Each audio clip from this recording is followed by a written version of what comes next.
ఎందుకు ఇబ్బంది పడతారు? మిల్లర్లు చెప్పిన రేటుకు ధాన్యం ఇచ్చేయండి. మిల్లర్లు అనుమతి లేకుండా మీ ధాన్యం రోడ్డెక్కదు.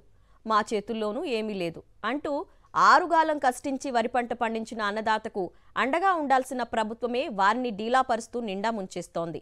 చరిత్రలో ఎన్నడూ లేని విధంగా ప్రభుత్వమే దళారీగా మారి రైతుకు మద్దతు ధర దక్కకపోవడానికి కారణమవుతోంది. రైతు సేవా కేంద్రాల్లో అన్నదాతలకు ప్రభుత్వ సేవలు అందించకపోగా వాటిని దళారీలు మిల్లర్లకు అడ్డగా మార్చేసింది. దీంతో అన్ని ప్రాంతాల్లోనూ అన్నదాతలు మద్దతు ధర కోసం రోడ్డెక్కుతున్నారు. ఖరీఫ్ ధాన్యం కొనుగోలులో ప్రభుత్వం రైతులకు చుక్కలు చూపిస్తోంది. రైతులు దళారులను ఆశ్రయించాల్సిన పరిస్థితి కనిపిస్తోంది. దీంతో దళారులు మిల్లర్లు మద్దతు ధరకు భారీగా కోత పెడుతున్నారు.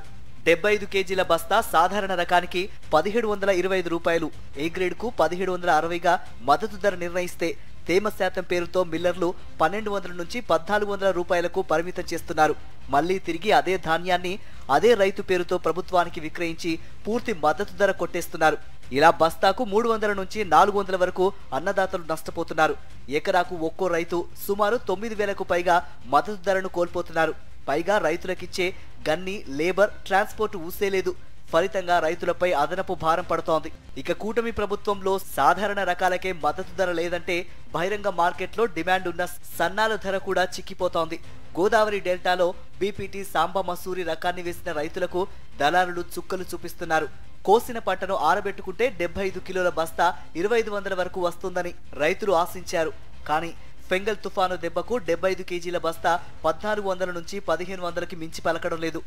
రాష్ట్రంలో ఖరీఫ్ సీజన్లో 80 లక్షల టన్నుల దిగుబడి వస్తుందని అంచనా. ఇందులో 50% కూడా ప్రభుత్వం కొనుగోలు చేయట్లేదు.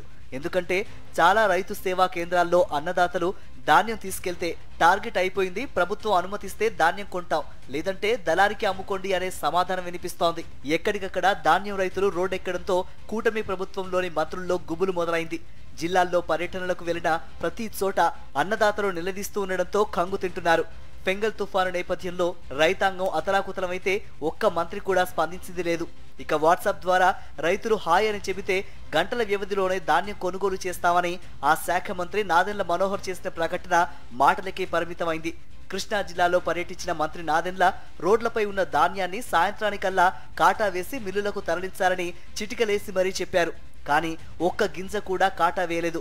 ఇక బాపట్ల జిల్లా ఇన్ఛార్జ్ మంత్రి కొలుసు పార్థసారథి, ఇంధనశాఖ మంత్రి గొట్టిపాటి రవికుమార్ కలిసి కొల్లూరులో ధాన్యం కొనుగోలు కేంద్రాన్ని పరిశీలించేందుకు వెళ్తే రైతులు తిరగబడటంతో మంత్రులు షాక్ అయ్యారు.